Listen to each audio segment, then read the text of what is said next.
This is a message to you, the neoliberals, the SJWs, the Pills.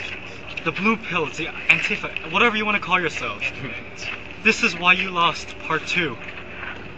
You lost because you told the poor, white, working families in rural Pennsylvania, Wisconsin, and Michigan that despite losing their jobs, despite their factories closing down and their communities emptying out, that they were the privileged ones because of their skin color, that they benefit from white privilege.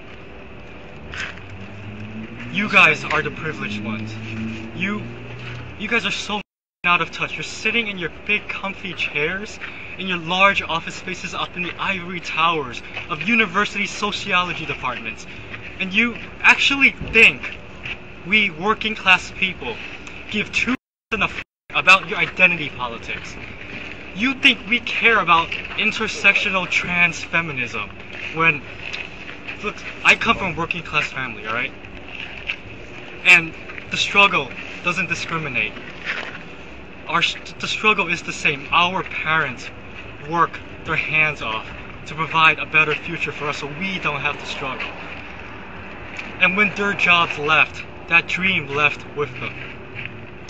And you actually think we care about identity politics when the first thing that pops into our mind when we wake up is whether or not we're going to make rent this month, whether or not we have money for food in our budget, or whether or not our bronze tier Obamacare plan covers little Brittany's weird cough. Brittany is sick, so sick. We don't know what's wrong with her. It might be because we don't have enough money and we can only afford to feed her cold chicken tendies. That's right. That's right. Check your privilege. And yet you guys are the real racist ones, but you've redefined the word racism to mean power, privilege, and prejudice. You've twisted the definition so that we can't use the word against you, but you can use the word against us and against anybody that disagrees with you. Because under this new definition, all white people are racist. All people that defend white people are either racist themselves or they're self-hating Uncle Toms or Uncle Chans. You've called people that disagree with you racist, sexist, Nazis. You don't listen to us when we try to tell you why we believe what we believe. You've demonized us and dehumanized us. So that in your mind it's okay to punch us. Because what's more American than punching a Nazi, right? It's easy to punch a Nazi. And when we are the Nazis, it's easy to hang us from trees. No offense.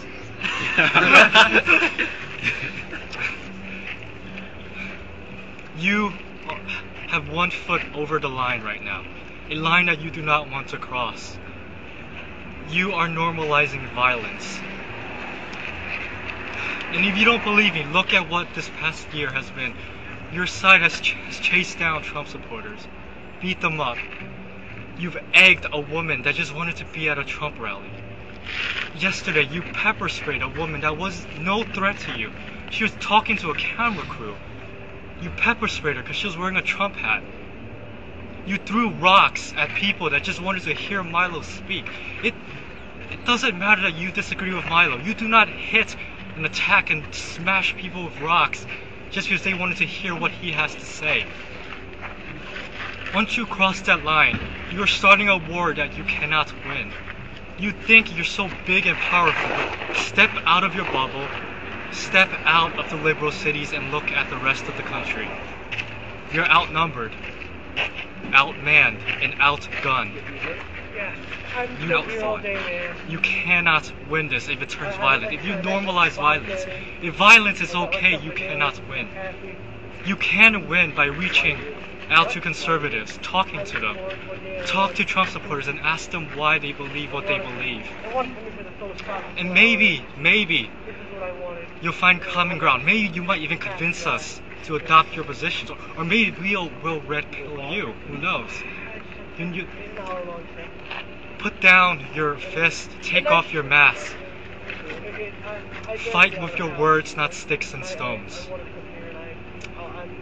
Because if you do not change, you're going to lose. You need us on your side. You need to convince us why you're right, because you can't kill us. You can't kill all of us. You cannot divide us. Exactly. You need us on your side because Generation Z, the kids that are growing up and being born right now, they're projected to be the most conservative generation in decades, more conservative than your grandparents. And we millennials, we grew up with the internet. These kids are growing up in the internet, in a fully formed medium where they can spread their ideas and beliefs. They're gonna post better than any of us combined. They're gonna harness meme magic better than any 400-pound, 30-year-old virgin. The future is in their hands, and they're on our side. So unless you change your ways, you've already lost. I gotta go home now. That's right! Please clap. Really,